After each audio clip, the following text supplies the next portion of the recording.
মধ্যপ্রাচ্যে আবারও উত্তেজনার আগুন।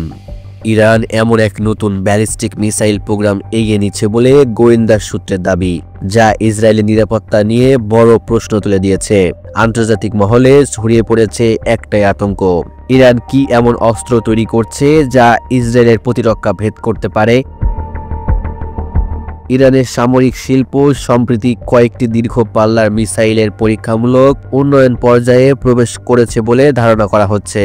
তাদের পূর্বের খোররামশাহ সজ্জিল হাসকারির মডেলের মতো নতুন মিসাইলেও থাকতে পারে স্যাটেলাইট গাইডেড ন্যাভিগেশন এবং উচ্চগতির ওয়ারহেড। এই প্রযুক্তি সফল হলে ইসরায়েলের আয়রন ড্রোম ডিভাইড সাইলিং এবং অ্যারোর সিস্টেম চাপের মুখে পড়তে পারে।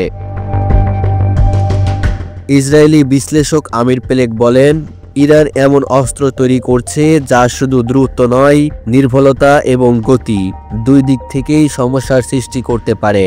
তার মতে, আগের যে কোনো সময়ের তুলনায় এখন ইরান প্রযুক্তিগতভাবে অনেক উন্নত এবং এই অগ্রগতি ভবিষ্যতে গোটা মধ্যপ্রাচ্যে সামরিক ভারসাম্য বদলে দিতে পারে। মার্কিন প্রতিরক্ষা বিভাগও সতর্কভাবে পর্যবেক্ষণ করছে ইরানের এই কর্মসূচি। ওয়াশিংটন বলছে, ইরানকে সীমাবদ্ধ রাখতে আন্তর্জাতিক সহযোগিতা প্রয়োজন। অন্যদিকে তেহরান বলছে, তাদের মিসাইল প্রোগ্রাম সম্পূর্ণ আইনসম্মত এবং দেশের সুরক্ষার জন্য প্রয়োজনীয়। মধ্যপ্রাচ্যে উত্তেজনার মাত্রা আবারও এক ধাপ বেড়ে গেছে।